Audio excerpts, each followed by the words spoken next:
चला तर मंडळी, आज बरेचसे शूट वगैरे होते, आवरून जरा बसलेच तितक्यात विहान आला. म्हणतो आई भूक लागली आहे, काहीतरी बनव ना. म्हटलं स्वयंपाक करण्याऐवजी आज काहीतरी झटपट असं बनवते. त्याचसोबत किचनमध्ये आज न्यू गॅजेटसुद्धा आला होता, Agaro regency मल्टीकुक kettle with steamer. म्हटलं तुम्हालाही दाखवते. म्हणजे कसं, तुमची मुलं हॉस्टेलला राहत असेल, तुम्ही कुठे बाहेर जात असाल किंवा घरातसुद्धा कधी कधी खूप उपयोगी पडतं. तर यासोबत सर्वात आधी ही ग्लास लीड आहे, त्याचसोबत हा प्लास्टिकचा पॉट आहे ज्यामध्ये आपण ढोकळा करू शकतो किंवा केक वगैरे सुद्धा करू शकतो. मुलंसुद्धा हॉस्टेलवर राहत असतील तर त्यांच्यासाठी हा खूप उपयोगी आहे.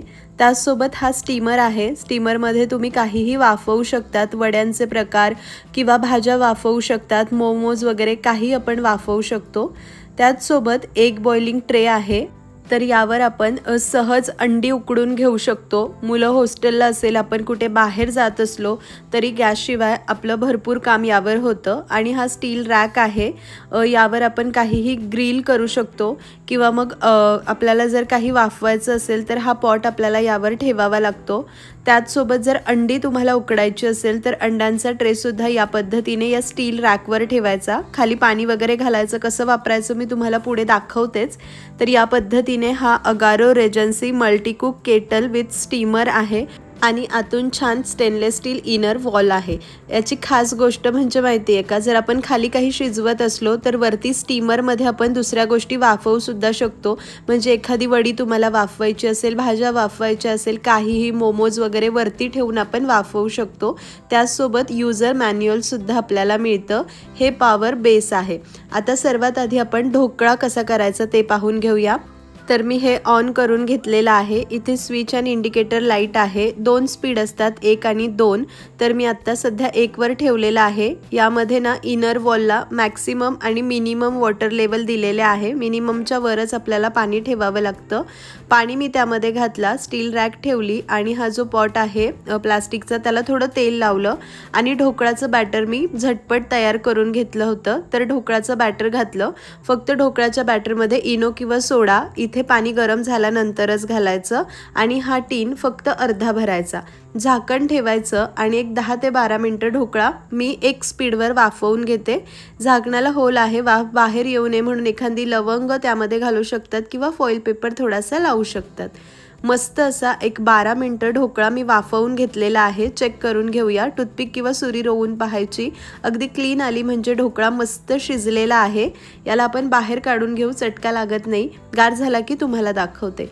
ढोकळा गार होतोय तोपर्यंत आपण यामध्ये मॅगीसुद्धा करून घेऊ शकतो. नेहमीचीच मॅगीची प्रोसेस आहे. इथे मी सगळं परतून यामध्ये पाणी घातलेलं आहे, मीठ घालायचं आणि मॅगीमध्ये जे टेस्ट मेकर मॅगी मसाला येतो ते घालायचं.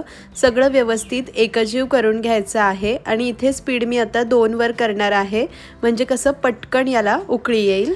इथे छान पाण्याला खळखळून उकळी आलेली आहे. यामध्ये मॅगी घालायची. तुम्ही याच पद्धतीने यामध्ये चहा, कॉफी करू शकतात, खिचडी वगैरे, मॅगी, नूडल्स काहीही करू शकतात. काही गरम करायचं आहे, काही उकळायचं आहे, पाणी गरम करायचं आहे, सगळं करू शकतात. युजर मॅन्युअलमध्ये सुद्धा सगळी माहिती दिलेली असते. सूप वगैरे काहीही तुम्ही यामध्ये करू शकतात. आता 1 स्पीडवर झाकण ठेवून मॅगी मस्त शिजवून घेते. मॅगी शिजते ना तोपर्यंत तुम्हाला ढोकळा दाखवून देते.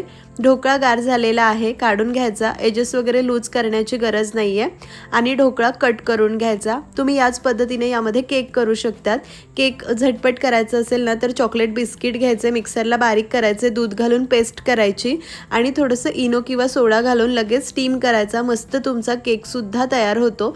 हॉस्टेलवर असेल तर खूप मस्त उपयोगी पडणार आहे हे केटल विथ स्टीमर. तुम्हाला घरीसुद्धा बऱ्याच वेळेला खूप कामात येतं. इथे मॅगीसुद्धा मस्त शिजलेली आहे. मस्त गरमागरम मॅगी आणि ढोकळा सर्व करून घेऊया. तर अगदी झटपट, गॅसची सुद्धा गरज नाही आहे, कमी वेळेत मस्त आपलं हे तयार झालेलं आहे. खाली मॅगी होत होती तोपर्यंत तुम्हाला कॉर्न वगैरे जर वाफवायचं असेल तर वरती तुम्ही वाफवू शकले असते स्टीमरमध्ये.